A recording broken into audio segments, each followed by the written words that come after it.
Взаимоотношения между мужчиной и женщиной. Взаимоотношения, когда мы понимаем, что каждый из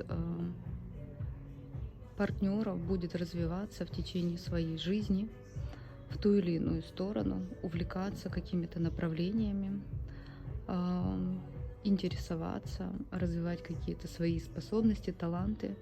И мы понимаем, что кто-то может опередить в развитии другого своего партнера. И важно понимать, что если у вас есть общие цели, если вы доверяете друг другу, уважаете друг друга, но цели общие, то даже при быстром развитии одного из партнеров ваш союз не пошатнется, в вашем союзе не будет дисгармонии.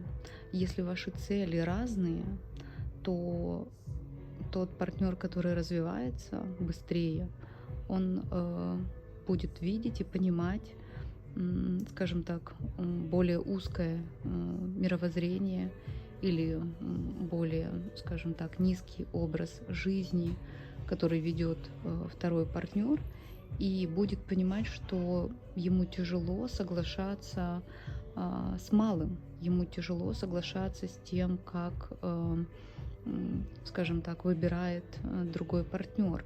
И понимаете, когда вы развиваетесь, в идеале, конечно, когда семья, пара идет в развитии в тандеме, это в идеале. А, Это могут быть даже разные направления, но желательно в одно и то же плюс-минус время. Но, конечно, мы понимаем, что никого тянуть нельзя, потому что у каждого свой период на созревание, у каждого свои кармические задачи, и в союзе, помимо задач для реализации самого союза, есть задачи для реализации раскрытия каждого из партнеров. Не все союзы должны сохраниться на протяжении всей жизни, да, или долгосрочно. Есть союзы, благодаря которым каждый потом выбирает или находит свой собственный путь, да, и более гармоничный, более счастливый по нему идет. Старайтесь не обуславливать друг друга, что только одним каким-то методом можно подходить к пониманию какой-то задачи, да, или развитию. У каждого он свой, да, и как минимум при наличии союза с противоположными полами, то есть мужчина-женщина, соответственно, развитие может быть совершенно разными методами. Но желательно просто, чтобы это происходило в одно и то же время. Тогда вам будет более гармонично друг с другом и интересно. И если вы видите, что ваш партнер развивается, старайтесь подтягиваться, старайтесь тоже что-то делать, изучать. Не отставайте и не будьте очень категоричны, и старайтесь не отказывать во всех начинаниях, да, или даже просто в разговорах с вашим партнером не отказывать и не, скажем так, не отодвигать его новые знания на какой-то задний план или тем более обесценивать, потому что когда человек развивается духовно, энергетически, интеллектуально, физически, он выходит на новый уровень понимания мира, у него расширяется мировоззрение. И понимаете, что при расширении мировоззрения ты видишь совершенно разные методы реализации одной и той же задачи. Ты начинаешь видеть намного больше вариантов для решения одного и того же вопроса, и более легких даже, да, вариантов, более оптимистичных вариантов. Для этого люди поступают в институты, в университеты. Для этого люди проходят различные курсы по повышению квалификации и, в принципе, по раскрытию различных своих талантов, способностей. И вообще, в принципе, получают образование и обучаются для того, чтобы, скажем так, находить пути решения одной и той же задачи более оптимальные, с меньшим количеством затрат и с большим удовлетворением. Это рационально, и это более безопасно и более успешно.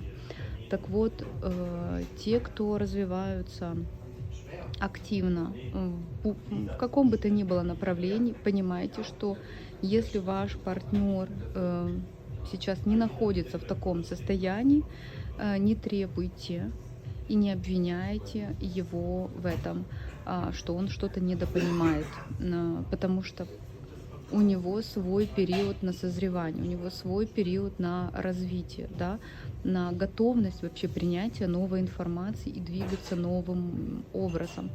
Просто понимайте, что у вас тоже свое собственное время жизни, и если ваши цели, повторюсь еще раз, если ваши цели вашей пары, вашего союза совпадают, и вы не ограничиваете друг друга внутри союза, не ограничиваете свободу выбора, свободу действий, да, тогда вы можете прийти к позитивному знаменателю, к позитивному решению ваших задач, помогая, показывая новые возможности, горизонты, но при этом давая время на восприятие, да, и на понимание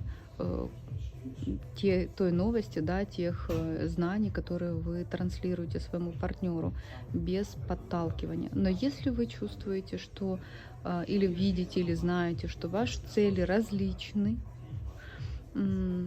методы достижения этих целей очень принципиальны и различны, если это вам не соответствует вашему состоянию, тогда я советую, конечно, выходить из таких союзов, несмотря на все, скажем так, рекомендации мои сохранить семью, стараться сохранить семью, стараться сохранить союз, стараться все-таки стать на место своего партнера, совершенно с других сторон посмотреть на ситуацию, да, в вашей семье.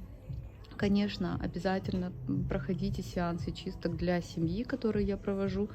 Это поможет быстрее либо вас укрепить, ваш союз, и вывести все негативное из семейного эгрегора, либо же поможет вам более гармонично, безопасно выйти из этого союза и, как говорится, не обидеть друг друга.